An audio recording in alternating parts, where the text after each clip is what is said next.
My wife cheated on me with my best friend, said I wasn't ambitious enough, but she had no idea I was secretly making over $900.00 a year. Now she's homeless, he's gone, and I'm just getting started." Rachel wanted a divorce, and she announced it like she was ordering coffee. Alex Carter stood frozen in the doorway of their Seattle suburban home, his laptop bag still slung over his shoulder. The client meeting had gone well, another contract secured, another step toward the quiet empire he'd been building for years. But none of that mattered now. Rachel sat cross-legged on the couch, her phone glowing in her hands, her eyes barely flicking up to meet his. "I'm done, Alex," she said, voice flat, like she'd rehearsed it. "I need someone with ambition, someone who works harder, not this. This." The word stung, slicing through a decade of marriage. Alex's jaw tightened, but he didn't flinch. He set his bag down, slow and deliberate, buying time to process the gut punch. Rachel kept scrolling, her manicured nails tapping the screen. The living room smelled of her lavender candle, the one she lit to set the mood for her Instagram stories. He'd always hated it.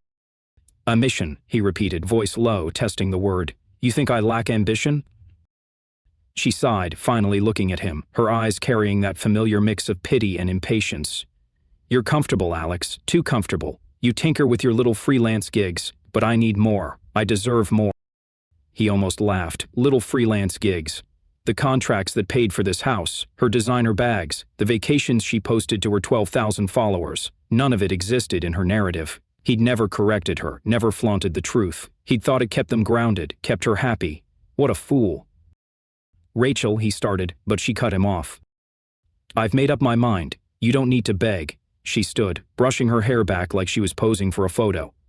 "Let's make this easy, okay? I want the house, and half of everything." His composure cracked, but not in the way she expected. No shouting, no pleading. He smiled, a small pace thing that made her pause. "Easy," he said. "Sure."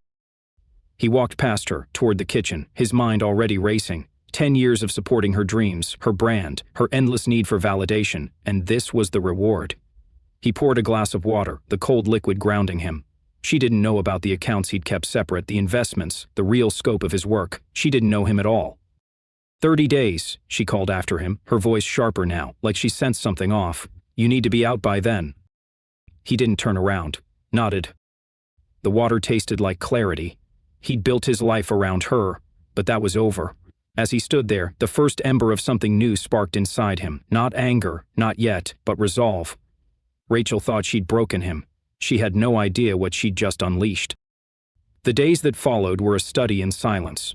Alex moved through the house like a ghost, packing his life into boxes while Rachel flitted in and out, her laughter louder on phone calls, her perfume lingering like a taunt. He didn't ask questions, didn't pry. Not yet. But he noticed things. Her phone buzzing late at night, the way she mentioned Tyler Brooks, his best friend since college, a little too often. Tyler. The name lodged in Alex's mind, a splinter he couldn't ignore. They'd grown up together, shared beers and bad decisions, stood up at each other's weddings. Tyler had been there through it all, always the loud one, the charmer, while Alex played the steady wingman. Now, Rachel's casual references to him, Tyler's new car, Tyler's promotion felt like breadcrumbs leading somewhere dark. He started paying attention. Her phone left unlocked one night, a text from Tyler, "Can't wait for this weekend." No context, no explanation. Alex didn't confront her. Instead, he took a photo of the screen with his own phone, the first piece of a puzzle he wasn't sure he wanted to solve. At night, alone in the guest room, he replayed their marriage, the early days, when Rachel's smile could light up a room, when her dreams of being someone felt like a shared adventure. He poured himself into her vision, taking freelance gigs to give her time to chase modeling, then influencing, then whatever vague personal brand she'd pivoted to. He'd never told her how much he earned, never wanted her to feel small. Now, that choice haunted him. He opened his laptop, pulling up spreadsheets never seen, his real income, the investments, the contracts stacking up. Last year alone, he'd cleared $400,000, 0 cents, most of it funneled into accounts she didn't know existed. The house, a rental, a detail he'd buried in paperwork she never read. She thought she was winning, thought she'd walk away with everything. Let her. On day 10, Rachel announced a dinner party. "Tyler's hosting it here," she said, not meeting his eyes. "Next weekend, you're welcome to come, but, you know." He knew. The invitation was a formality, a way to twist the knife. He nodded, already planning. "I'll be there." Her eyes narrowed, searching for weakness, but he gave her nothing. He was learning to play her game, and he was better at it than she'd ever know. The dinner party was a performance, and Rachel was the star. She floated through the living room in a red dress, laughing too loud, touching Tyler's arm a beat too long. Alex watched from the edges, nursing a beer, cataloging every glance, every whisper. Their friends, mutual ones, mostly Rachel's now, chatted about startups and summer plans, oblivious to the tension coiling around the room. Tyler played his part well, all grins and easy charm, but Alex caught the cracks. The way Tyler's eyes darted to Rachel when she mentioned Alex's consulting. The way he changed the subject too fast. They thought they were clever, thought Alex was too buried in his boring work to notice. He wasn't. That night, after the guests left, he found Rachel's laptop open. A quick search. Her passwords were laughably predictable. Turned up emails, turned up Rachel to Tyler. Plans for after the divorce, dreams of a new life. Nothing explicit, not yet, but enough to confirm what he'd suspected. He copied everything, his hands steady, his heart cold. The next morning, he leased a downtown apartment. Small, functional, a place to rebuild. He packed his clothes, his laptop, a few books. Rachel watched him load the car, her arms crossed, her expression unreadable. "You're really doing this," she said, almost a question. "You gave me 30 days, he replied, closing the trunk. "I'm just following your lead." She didn't respond, but he saw it, a flicker of doubt in her eyes. Good, let her wonder. He drove away, the Seattle skyline rising in his rearview mirror. The apartment waited, a blank slate. So did his future. Rachel thought she'd written the ending to their story, but Alex was already drafting a new one. The apartment smelled like fresh paint and second chances. Alex dropped his bags on the hardwood floor, the sound echoing in the empty downtown Seattle studio. One bedroom, a compact kitchen, a view of the street below, nothing like the sprawling suburban house he'd left behind. He didn't need it to be. This was a foothold, a place to stand while he figured out what came next. He unpacked methodically. Laptop on the desk, clothes in the closet, a single framed photo of his parents tucked into a drawer. No traces of Rachel, not here. He sat on the bare mattress, staring at the city lights through the window. 38 years old, and he was starting over. The thought should have crushed him, but it didn't. It felt right, like shedding a skin that no longer fit. Rachel's words still lingered. Lack of ambition, need more. But they were losing their bite. She'd never understood him. And that wasn't his failure, it was hers. Sleep didn't come easy that first night. His mind churned, replaying a decade of moments he'd ignored. The way Rachel's laughter had shifted over the years, from warm to performative. The late nights she'd spent networking, coming home with wine on her breath and excuses on her lips. He'd supported her, always, thinking it was love, thinking it was enough. He opened his laptop, the glow harsh in the dark. A spreadsheet loaded, his real one, not the simplified version he'd shown Rachel during their marriage. Rows of numbers told a story she'd never bothered to read. $400,000, 0 cents last year. $250, 0 cents the year before, climbing steadily as his freelance tech consulting took off. Clients from San Francisco to Singapore, contracts he'd won through late nights and relentless precision. He'd kept it quiet, not out of shame, but to protect her ego. She'd wanted to be the star, so he'd let her shine. What a mistake. A memory surfaced, sharp and unbidden. Their 5th anniversary, a quiet dinner at a waterfront restaurant. Rachel had been radiant, her dreams spilling out between bites of salmon, modeling, maybe acting, something big. He'd listened, nodding, already planning how to free up cash for her headshots, her brand-building trips. That night, he'd landed a 6-figure contract, but he hadn't mentioned it. He'd wanted the evening to be hers. She'd never asked about his work, not really. And he'd let her not ask. His phone buzzed, pulling him back. A text from Rachel. Left some mail on the counter. Don't forget to grab it. No warmth, no regret, just logistics. He didn't reply. Instead, he opened another file, this one new, labeled evidence. Screenshots of her texts with Tyler. The emails from her laptop, time spent glowing like accusations. He wasn't sure what he'd do with it yet, but knowledge was power. And power was something he was done giving away. Morning brought coffee and clarity. He walked to a cafe down the street, the Seattle drizzle clinging to his jacket. The city hummed buses, bikes, people chasing their own stories. He ordered a black coffee and sat by the window, watching the world move. For the first time in years, he felt awake. Back at the apartment, he dialed his lawyer, a no-nonsense woman named Karen who'd handled his business contracts for years. "Rachel wants a divorce," he said, skipping pleasantries. "She thinks she's getting the house and half my savings." Karen's voice was dry. The house is a rental. And your savings? She knows about the joint account, not the rest. A pause, then a low chuckle. You've been careful, haven't you? Always. They set a meeting for the next week. Alex hung up, feeling lighter. Rachel thought she was playing chess, but she didn't even know the board. The joint account held $50,000, 0 cents. Enough to look substantial, not enough to hurt him. The real money, the $800, 0 cents in investments, the offshore account with another $200, 0 cents, was invisible to her. He'd structured it that way years ago, not out of distrust but habit, a consultant's instinct to diversify, to protect. Now it was his lifeline. Days bled into nights. Alex worked. Emails, code, calls with clients who valued his brain over his ego. His inbox filled with new offers, proof his little gigs were anything but. He didn't wallow, didn't drink himself into a stupor.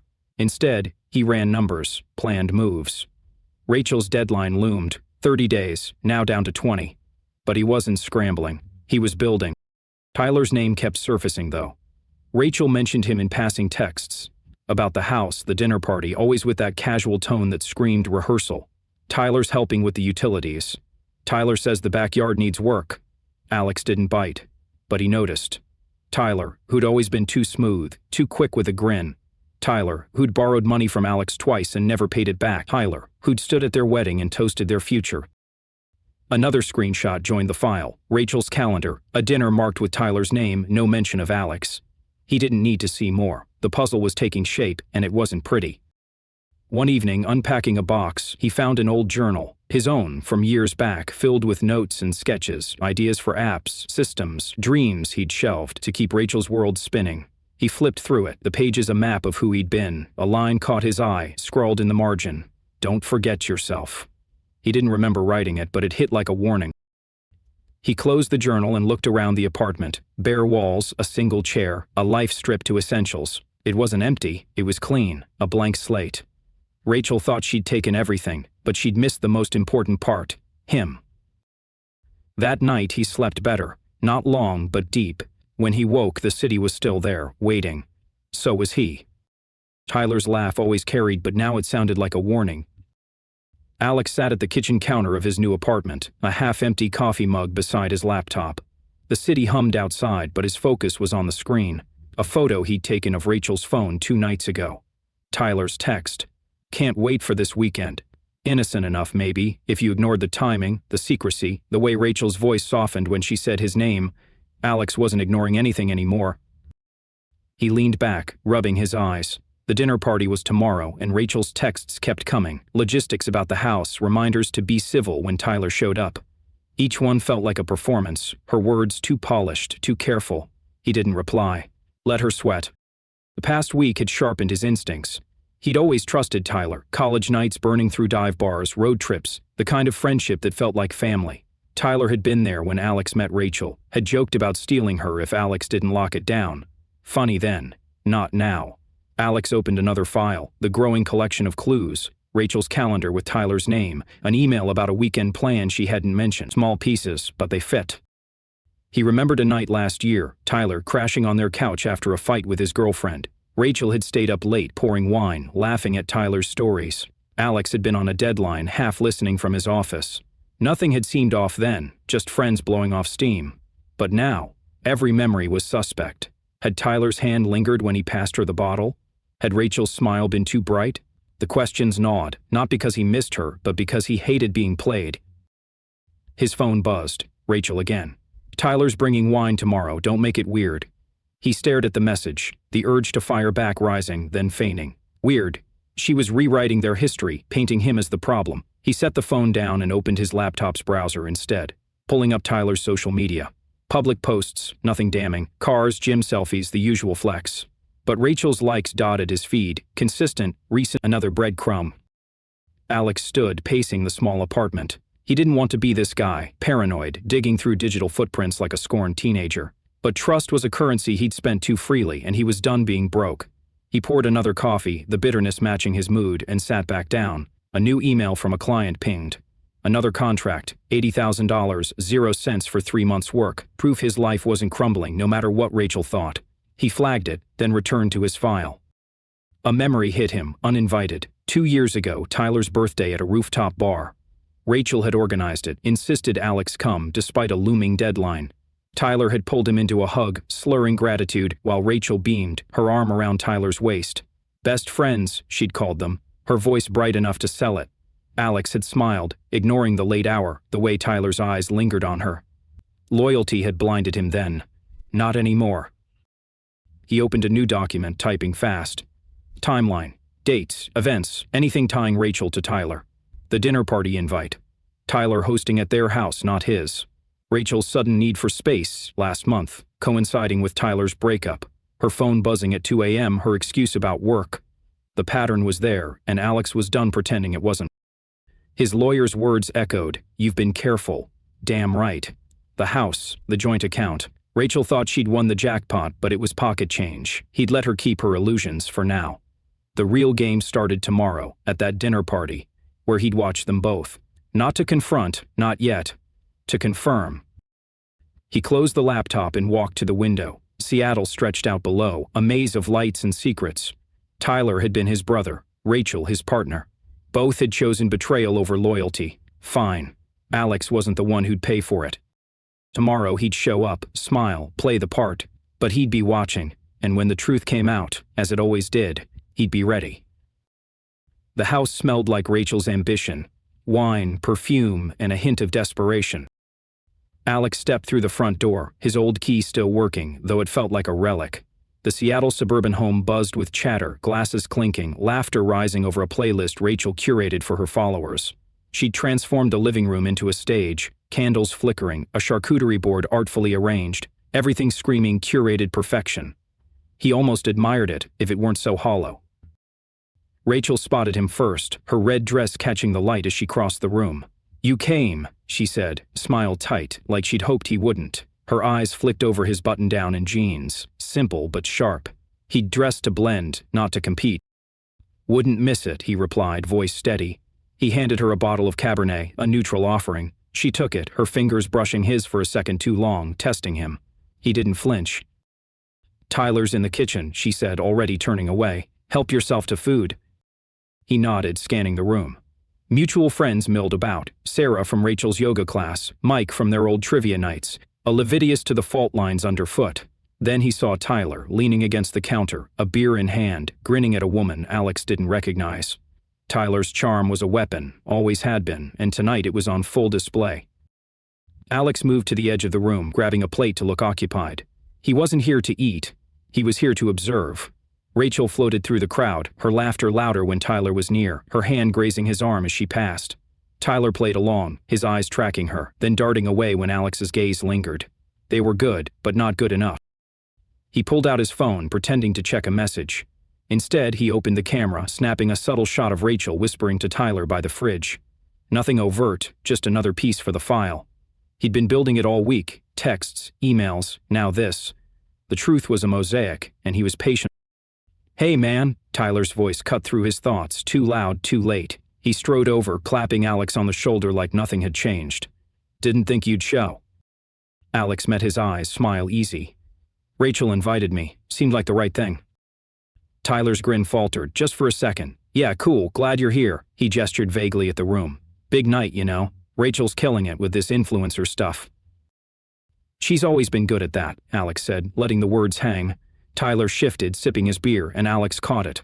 The unease in his posture, the way his eyes flicked to Rachel across the room. They talked for a minute, surface-level nonsense about work, the Seahawks, anything but the truth. Alex played along, but his mind was elsewhere, cataloging details. Tyler's new watch, too expensive for his sales job. Rachel's earrings, a pair Tyler had joked about buying her last Christmas. The dots connected themselves.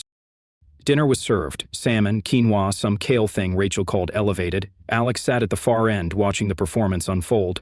Rachel and Tyler weren't blatant, but they didn't need to be. The glances, the shared laughs, the way she refilled his glass first. It was a language of intimacy, one Alex knew too well. Their friends ate it up, oblivious, while Alex chewed slowly, tasting nothing. After dessert, he slipped into the hallway, needing air. The guest bathroom was quiet, a momentary escape. On his way back, he passed Rachel's office, the door ajar. Her laptop glowed on the desk, screensaver off, a rookie mistake. He hesitated, then stepped inside, closing the door softly. Her email was open. Same password, same carelessness. A quick scan revealed a thread with Tyler dated 3 days ago. "After this is done, we're free," she'd written. Tyler's reply. "Counting the days."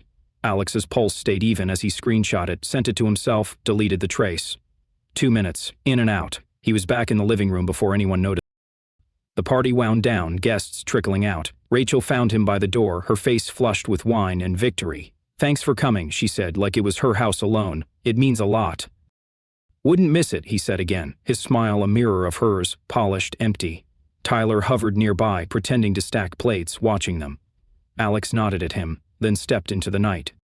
The drive to his apartment was quiet, the city lights blurring past. He didn't feel anger, not anymore. He felt awake. Rachel and Tyler thought they were writing the story, but they were just characters in his. Tomorrow, he'd call his lawyer, tighten the plan. Tonight, he'd sleep knowing one thing. They'd underestimated him. And that was their first mistake. Alex left the house with 2 suitcases and no regrets. The Seattle drizzle clung to his jacket as he loaded the car, the suburban street quiet, except for the hum of a neighbor's lawnmower. Rachel stood in the doorway, arms crossed, watching him like a stranger. He didn't look back. The key to the rental, her prize, her illusion, sat on the counter inside, along with a note, "Good luck." He meant it, but not the way she'd think. The drive to his downtown apartment took 20 minutes, the city unfolding in grays and greens. His new place was still sparse, a bed, a desk, a single lamp, but it felt like home already. He dropped the suitcases by the door and opened his laptop. Work waited, a client email about a $120,000 0-cents contract, another asking for a timeline. His little gigs were piling up and he wasn't slowing down. Unpacking took an hour. Clothes in the closet, books on a shelf, his laptop docked to a second monitor. No photos, no mementos. He'd left those behind, along with a version of himself that cared what Rachel thought. His phone stayed silent, no texts from her, no apologies. Just as well. He didn't need closure, he needed distance. That night he cooked for the first time in weeks. Steak, simple, seared in a cast-iron pan. The sizzle filled the apartment, grounding him. As he ate, he opened his evidence file, screenshots, emails, the photo from the dinner party. Rachel and Tyler thought they were untouchable, flaunting their new life while he was still packing boxes. Let them. It wasn't building a case for revenge, just insurance. The next day, he met Karen, his lawyer, at a coffee shop near her office.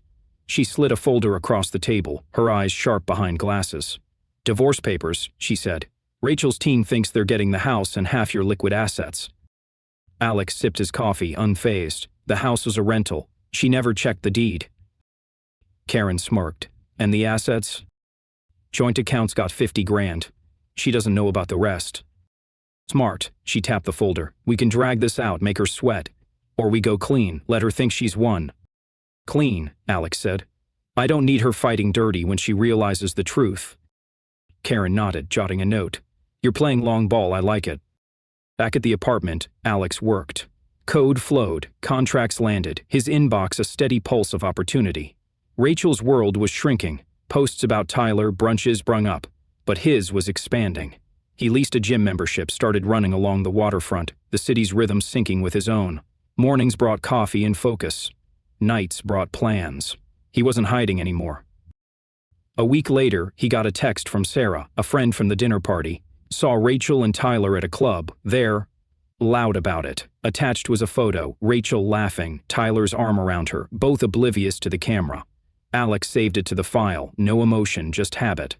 Sarah's next text, "You okay?" He typed back, "Better than ever." True enough. The divorce hearing was scheduled for next month. Karen had everything ready, paperwork showing the rental agreement, the joint account, nothing to contest. Rachel would walk away with her half of $50,000, 0 cents, and a lease she couldn't afford alone. Tyler's sales job wouldn't cover it, not with his taste for watches and weekend trips. Alex almost pitied them, almost. He walked to the window, Seattle's skyline sharp against the dust. The city didn't care about his past, and neither would he. Rachel thought she'd broken him, but she'd only freed him. He wasn't running from her, or Tyler. He was running towards something better, and he was already halfway there. The courtroom smelled like polished wood and bad decisions. Alex sat in the back row, his tie loose, watching Rachel fidget at the plaintiff's table. She wore a navy blazer, her hair pulled tight, playing the part of the wronged wife. Tyler wasn't there, probably couldn't stomach the paperwork, but his absence didn't matter. This was Rachel's show, and she thought she'd already won. The house, half the savings, a clean exit to her new life. Alex let her believe it, his face a mask of calm. Karen, his lawyer, leaned over, her voice low. She's overplaying it. Look at her hands. Rachel's fingers twisted a tissue, shredding it into flakes. Nervous. Good. The judge, a gray-haired woman with sharp eyes, flipped through documents, her pen tapping the bench. Alex's evidence file, texts, emails, photos, sat untouched in Karen's briefcase. He hadn't needed it yet. Strategy was about timing, and his was perfect. Case number 4729, Carter versus Carter, the clerk announced. Rachel's lawyer, a slick guy in a cheap suit, stood first, launching into a rehearsed spiel about irreconcilable differences and equitable division. Rachel wanted the house, $25,000, 0 cents from the joint account, and a quick signature. The lawyer painted Alex as distant, uninvolved, a man who'd left her no choice. Alex listened, his pulse steady, almost amused. Karen rose, her tone dry. Your Honor, my client agrees to the terms. She paused, letting the room settle, with clarifications. Rachel's head snapped up, eyes narrowing. The judge raised an eyebrow. Go on.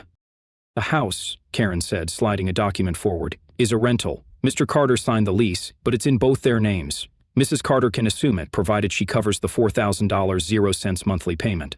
As for the joint account, $50, 0 cents total, split evenly as requested.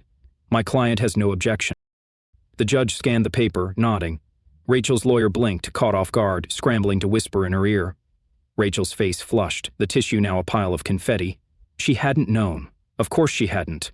Alex had buried the rental agreement in a stack of bills she never read, and the joint account was a decoy, a fraction of his wealth.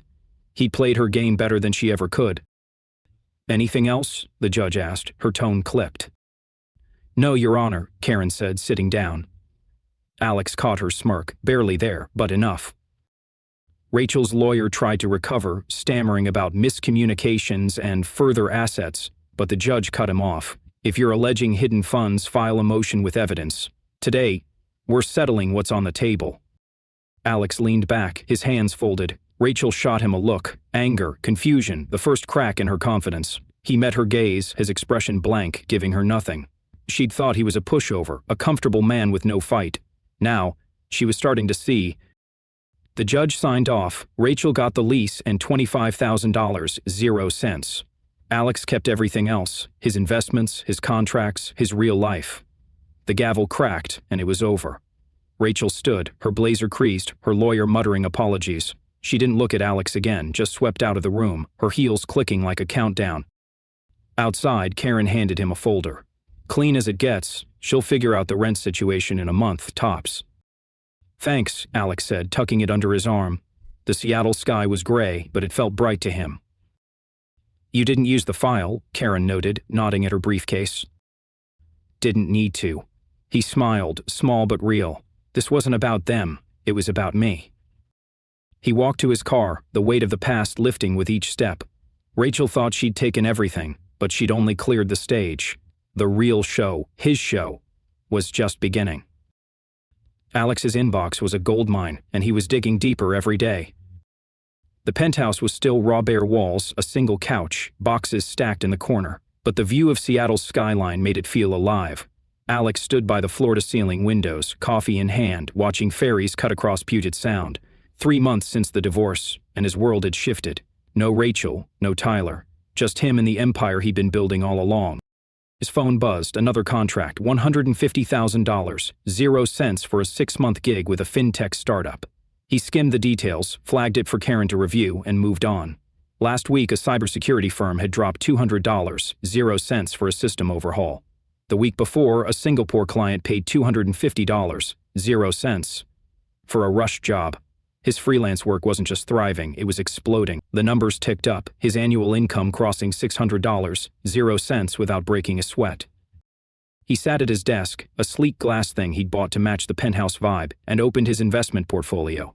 The divorce had cost him nothing real, $25,000, 0 cents from the joint account, a rental lease Rachel couldn't afford long-term.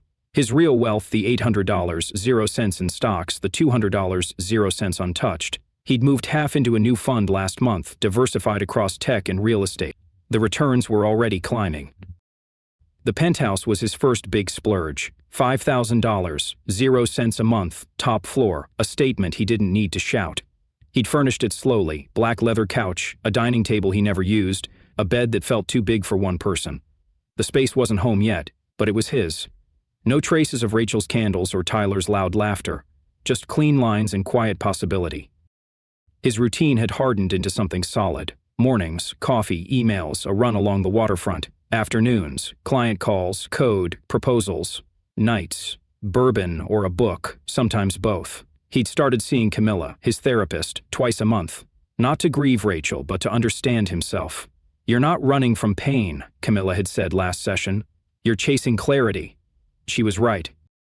Social media was a ghost town for him now, but Sarah, the friend from the dinner party, sent occasional updates. Rachel and Tyler were still posting brunches, date nights, her reinvented life. But the cracks were showing. A vague caption about tough days, a photo of Tyler looking distracted. Alex didn't linger on it. Their story wasn't his anymore. He opened a new spreadsheet labeled Next Steps.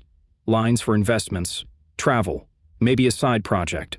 A startup he'd been sketching out, something to disrupt the consulting game. The divorce had stripped away distractions, left him lean and focused.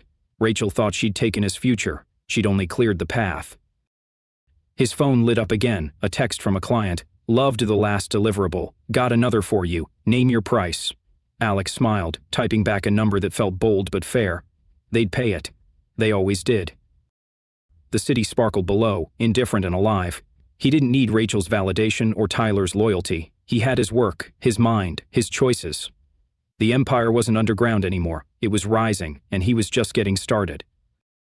Rachel's text came at midnight, like a crack in a dam.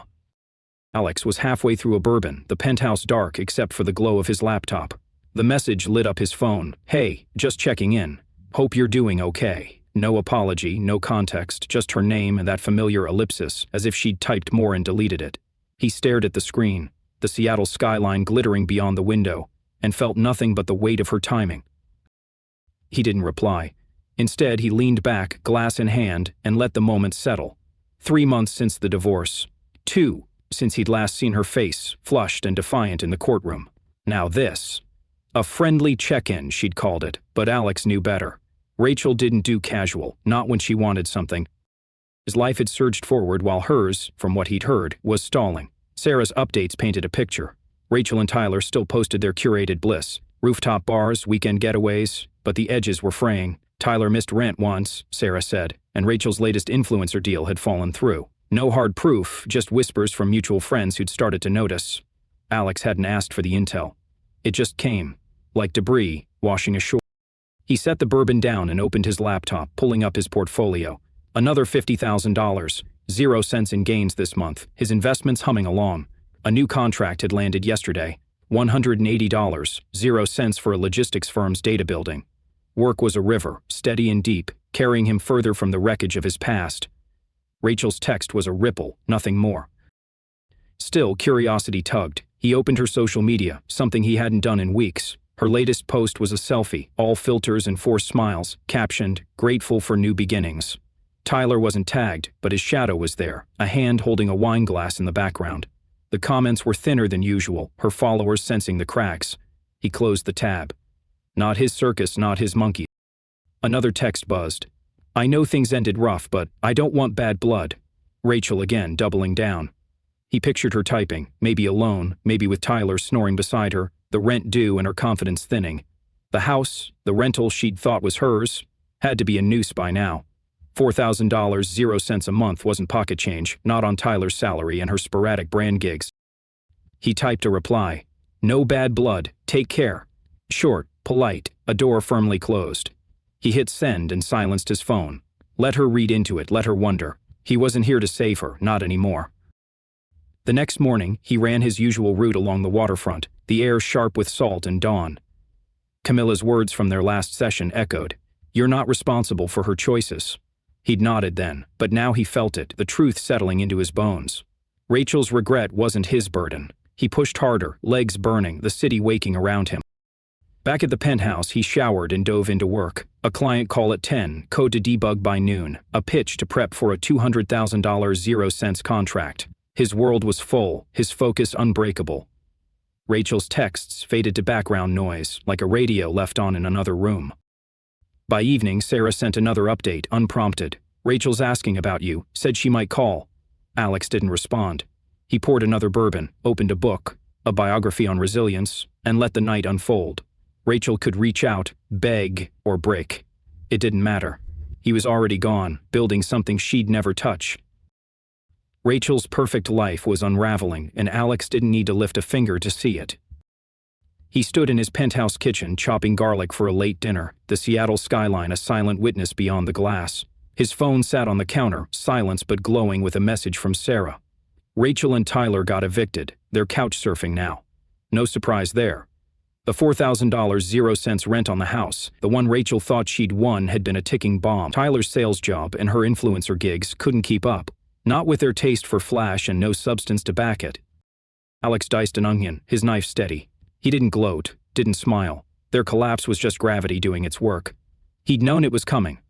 Sarah's updates had tracked the slide for weeks. Rachel's posts growing vague, Tyler's absence from her grid, mutual friends whispering about fights and missed payments. The illusion of their new beginning was paper thin, and the world was starting to notice. He heated olive oil in a pan, the sizzle pulling him back to the present. His own life was a different story. Another contract had landed yesterday. $220,000, 0 cents, for a cloud migration project, pushing his income past $700, 0 cents for the year. His investments were up too, the portfolio now flirting with 7 figures. The penthouse, once bare, had taken shape. A second couch, a rug, art he'd picked for himself. It wasn't just a place to live, it was his. His phone lit up again, not Sarah this time, but Mike, another friend from the old circle. "Rachel's asking how you're doing. Sounds rough over there." Alex stirred the garlic, letting it brown. Rough didn't begin to cover it, but he didn't care enough to ask for details. He texted back. "Appreciate the heads up. I'm good. Let them talk." He wasn't hiding. Dinner was simple. Pasta, a glass of red, eaten at the counter while he skimmed a client brief. The quiet suited him. No Rachel's laughter filling the room, no Tyler's loud stories. Just his thoughts, his work, his choices. Camilla had asked last session if he felt lonely. He'd said no and meant it. Solitude wasn't empty, it was space to build. Sarah's next message came after he'd washed the dishes. They're fighting in public now. Tyler's barely around. Attached was a screenshot from Rachel's story, a cryptic quote about trust over a blurry sunset. Alex glanced at it, then deleted it. Their chaos wasn't his to clean up. He'd spent years propping Rachel up, her dreams, her brand, her ego. That debt was paid. He walked to the window, the city pulsing below. A memory flickered, Rachel's face in the courtroom, flushed with victory she didn't understand. She'd thought she'd outsmarted him, taken everything that mattered. Now she was crashing and he was climbing. Not because he'd schemed or sabotaged, but because he'd chosen himself. His laptop pinged, another email, a client offering a $300,000 0 cents contract for a year-long project.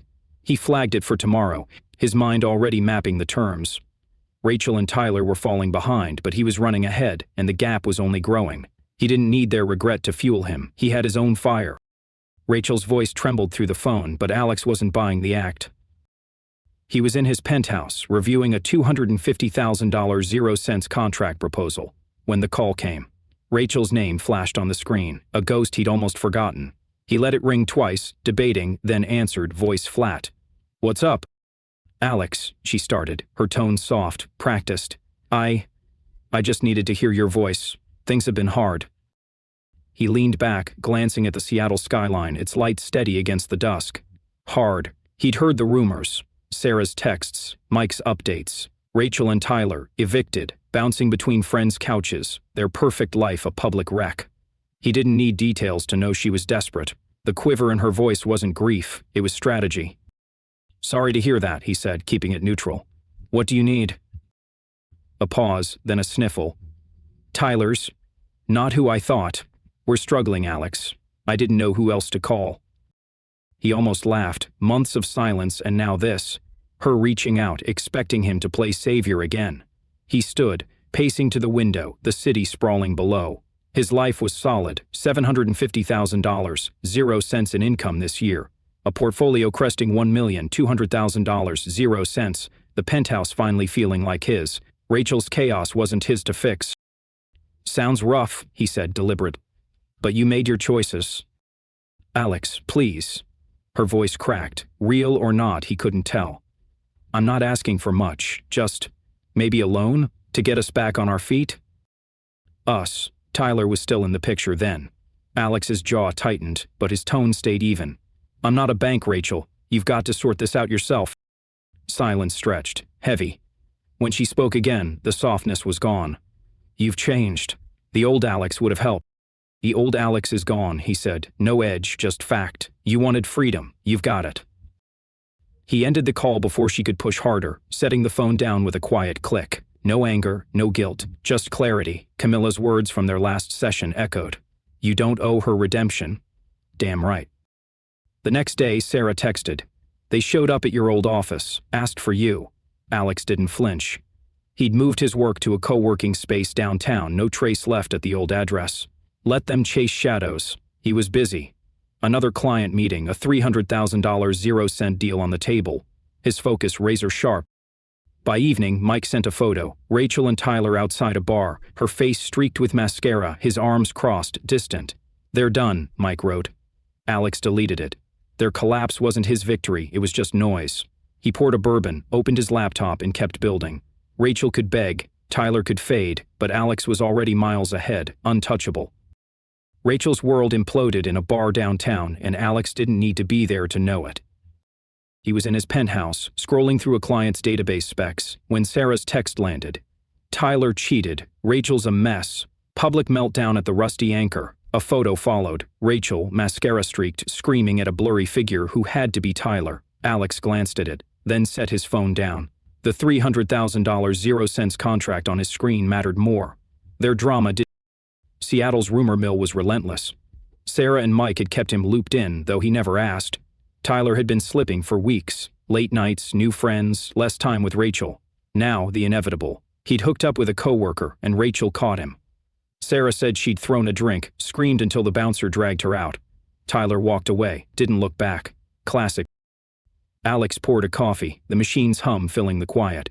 His life was a fortress now. $800,000, 0 cents in income this year. Investments past $1 million, $300,000, 0 cents.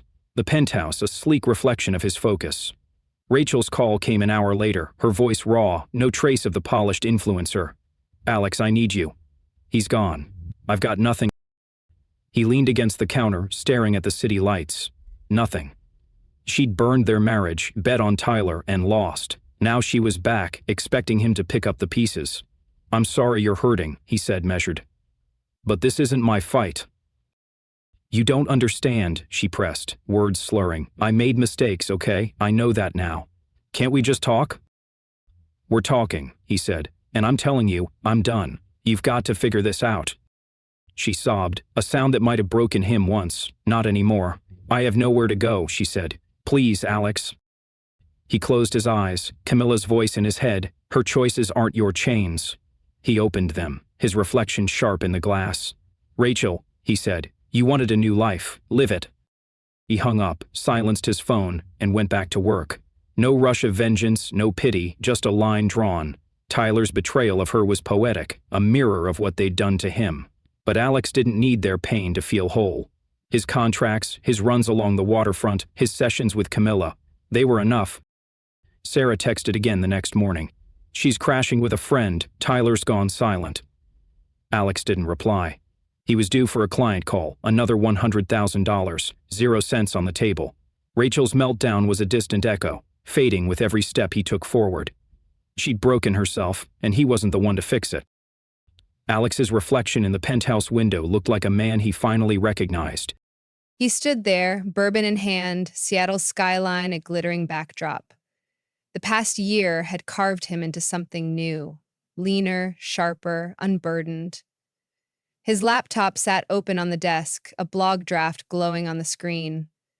Resilience, what breaking teaches you. He'd started it on a whim after a session with Camilla, his therapist, pouring out thoughts he'd never shared. 3 posts in it had gone viral, 10,000 views, then 50, 0 emails flooding in from strangers who saw their own cracks in his words.